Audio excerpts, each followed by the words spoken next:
everyone. Thank you so much for joining us. When it comes to reducing your exposures to environmental toxins, we are big proponents of every little bit counts. Many chemicals in common products, including personal care products, clothes, and cookware, can do harms to our bodies in small doses. The potential for health problems increases the more burden we put on our bodies with these type of chemicals. That's why we're super excited today to be chatting on IG Live with Dr. Jordan Geller.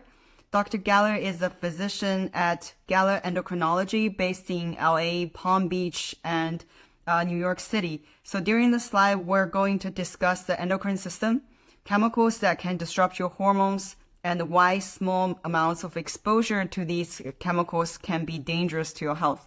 So I saw Dr.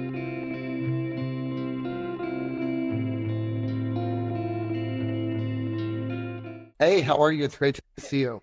Yeah, great to see you. How are you? Thank you so much for joining us. Oh, I'm excited to be here. I love talking about this and, spreading this knowledge. People need to hear this stuff. And I'm grateful to you. Million Marker is a fantastic product and it's a great resource for people out there. So let's get to it. Awesome.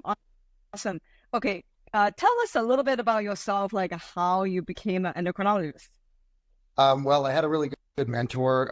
When you're in a medical residency, you rotate different specialties. I had a fantastic mentor in endocrinology at Cedars-Sinai Medical Center. He was actually a physician. He was a clinician, but he kind of gravitated more towards research and science. And so he always taught me to really think like a scientist. I was taking care of, human beings. And, it was a really exciting time to be in endocrinology with all the advances and understanding about hormones. And unfortunately, a lot of people with hormone imbalances that need our help. Yeah. So as an endocrinologist, you work with the endocrine system. For those who are unaware, what is the endocrine system and how could it impact your overall health? Well, the endocrine system, these are like chemical messengers. That's what hormones basically are. We actually have hundreds, if not thousands of different hormones in our body. But basically what happens is a signal goes out from a gland like the ovaries or the testicles or the pituitary gland, the adrenals, and then it tells another part of our body to do something, to increase our heart rate or our metabolism or our digestion or reproductive system. But at its basic entity, a hormone is a chemical messenger. And that's why it's so important, that message not get disrupted by chemicals or toxins or any of the other things, that we're going to talk about today. Is that the reason you had such a great post telling people not to neglect their hormones? What does that mean to you? I came up with don't neglect your hormones because so often when I see a patient, they come in and they assume that, the problem is in their body. The problem is with a disease in their gland and they want to point a finger. Oh, I have an adrenal problem or I have an ovarian problem or a pituitary or a thyroid. When in fact, so often what we find out is that it's something in the lifestyle that is causing the hormones to not work well. Some people do have true, of course, diseases in their glands, but usually it's from stress or toxins or diet or sleep disruption or some other entity. And so I tell my patients, don't neglect your hormones. We need to take care of them and nurture them. We often, like when we're trying to explain the endocrine system, we see a lot of people pointing fingers, like pointing specific things.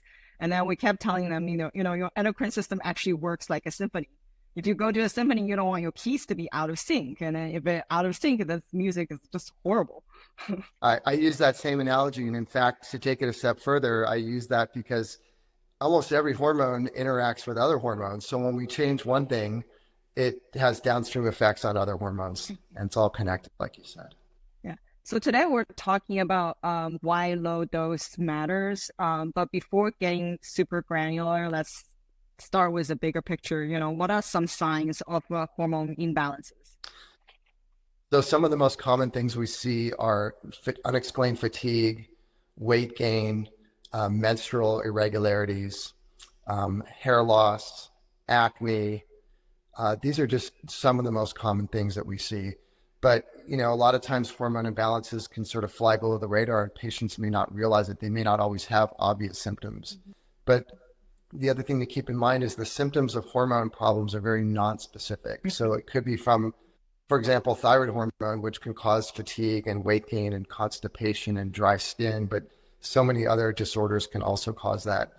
So, but these are definitely the more common things we see. And reproductive health is usually how these things get discovered because, women have this regular reminder of their menstrual cycle every month. And if it goes off, then it's a really clear indicator that something is wrong and it's a time to take a deeper look. Is it harder to discover such issues in men then? Since, you just mentioned women have this monthly thing that we are aware, but what about men? Yeah, that's a great point. So men actually, that's true. Hormone disorders in men typically present when they do get discovered, it's at a much further stage. If they have pituitary tumors or adrenal tumors or whatever the condition is, it's often much further along because we don't have that, monthly reminder. And, men, frankly, are also just not as tuned in with their health often as women are. Having a regular menstrual cycle, it's not only an indicator of your female, reproductive health, but it's a good indicator of a woman's overall health. And that's just something that, we don't have, unfortunately. Yeah, we're actually doing a study intervening couples to reduce their EDC exposures and then trying to see whether there's changes in men's sperm quality. So we also were talking about how sperm quality could be the fifth, sort of a checkpoint for men's health because it's work as a system. No, I mean, it should be, as you know about that study and the book accompanying it that showed like a 50% reduction in sperm counts over the past couple decades. And these are real things that I see in my practice. I see, male and female factor infertility all the time, or subfertility or irregular menstrual cycles. Like, there's a lot out there that we're just starting to discover. Well, as you know, hormone disrupting chemical is one of our favorite topics. Since we're talking about, endocrine system today, could you tell us a little bit more about hormone disrupting chemicals? What are they? What role could they play in disrupting the endocrine system? The way I explain it to my patients is that our hormones travel around in our body like a puzzle piece and they attach after.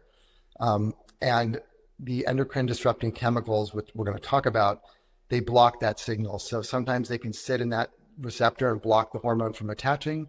Other times they can mimic the hormone like a key going into your lock and turning it on. Or there can even be what we call more downstream effects, which gets a little deeper into the biochemistry. But again, we're talking about a message that's being sent in our body, a chemical message, and the endocrine disruptors, they hijack that message. They hijack it and they block it. And imagine if you're sending an email to a friend and somehow that got interfered with, or the message got changed, or it didn't got sent at all, or for the wrong person. It's exactly what happens with endocrine disrupting chemicals. So what I tell my patients is, you can have the best hormones in the world, but if there's endocrine disrupting chemicals in your system, those hormones are not going to work well. And I'm grateful for Million Marker to have this product that we can actually now test people's endocrine disrupting chemical exposure, which really motivates them to make positive changes. That's our goal, but we'll also need more physicians like you who actually understand, because when we approach many doctors, they are totally not aware that hormone disrupting chemical even exists. Well, why should we even care about it? Well, I totally agree with you. It's a real void in our knowledge base. And I think part of the problem is that, these are things that we often can't see or taste or smell or until recently even test for. So, it's not something that we're really educated about in medical school or postgraduate education. And I think it's going to take time for the word to get out. But, interestingly, my patients know a lot more about this stuff than, many of their doctors. And this is another area, one more area in medicine now where we're seeing sort of so-called biohacking where, patients are not waiting for physicians and government agencies and guidelines to come up with, strategies. We can't wait that long. We have a short lifespan and an even shorter reproductive lifespan. Mm-hmm. And if there's endocrine disrupting chemicals in our system, we need to know about these now and make changes. So, and I'm happy to talk about some of the more specific ones, the chemicals that, people should be aware of if you want.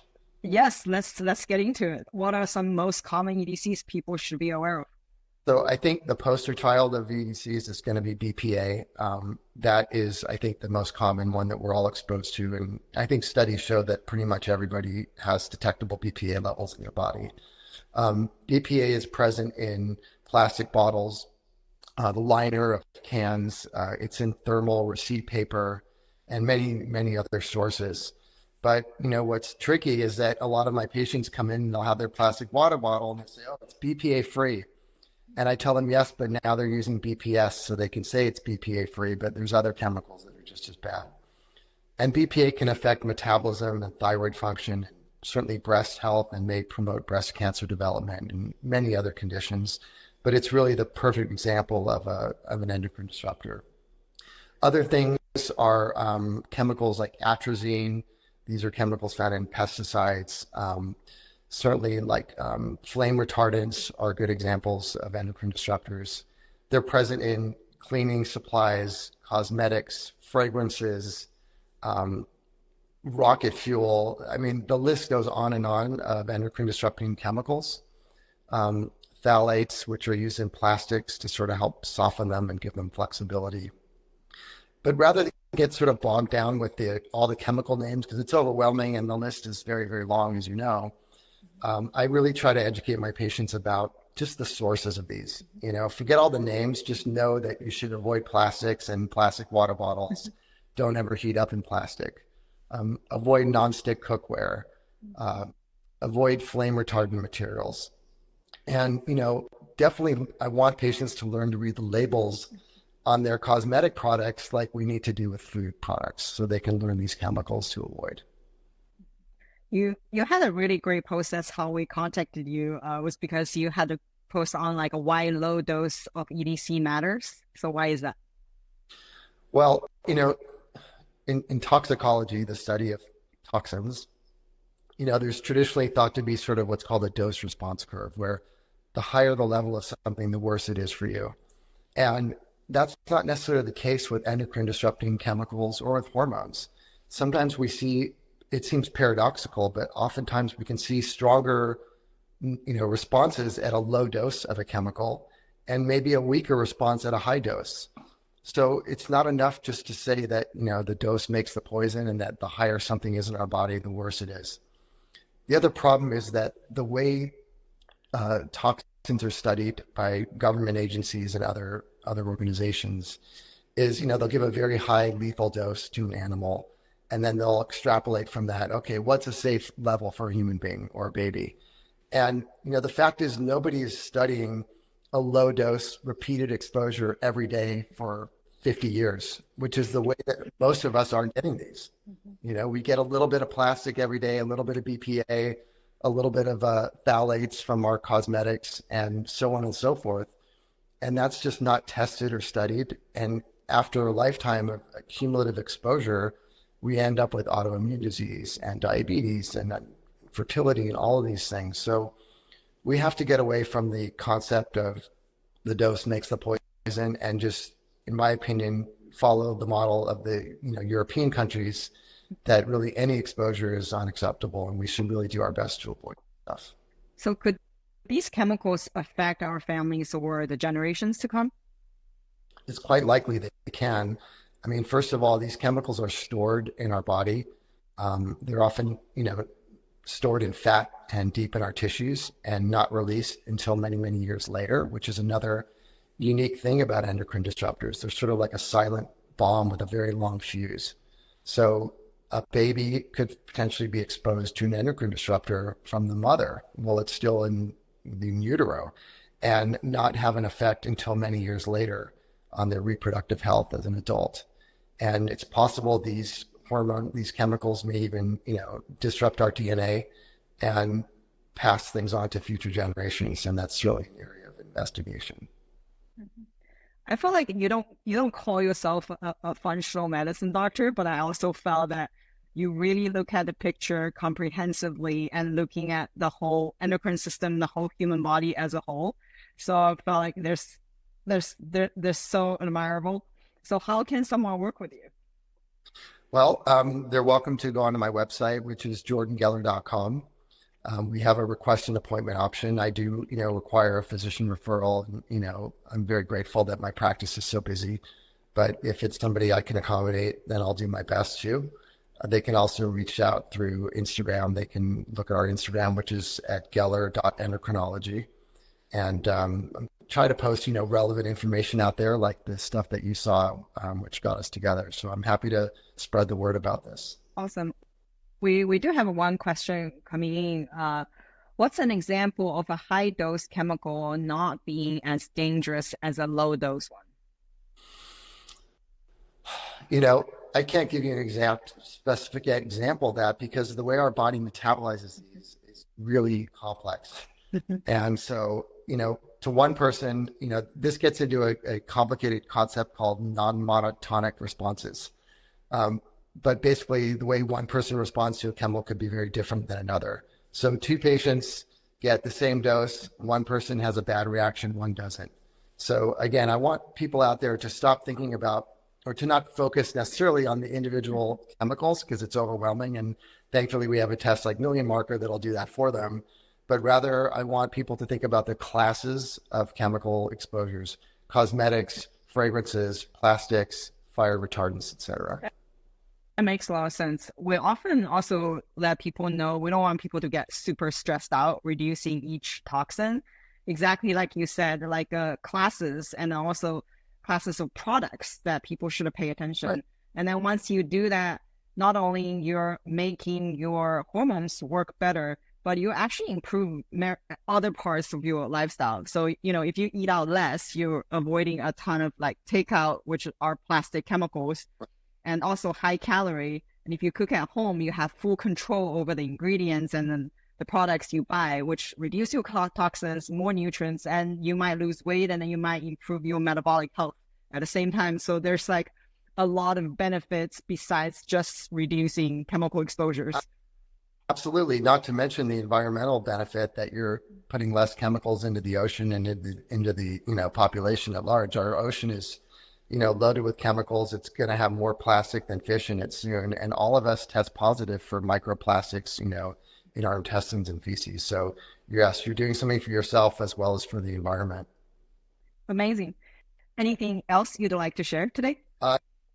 No, I just want people to really, be empowered to take things like this into their own hands. We cannot wait for the government agencies and the medical societies to tell us about endocrine disruptors. The regulations, the guidelines, it's a total disaster if you tried to look into it out there. And this is another great example of, biohacking, so to speak. So grateful to have Million Marker out there. Thank you so much for taking the time and join us today. We're going to have to invite you back to talk about other parts of the endocrine system and all the stuff that people need to know. Yeah, let's do it. Anytime. I'd love to join you. Thank you so much. Thank you. Have a good day. All right, you too. Bye.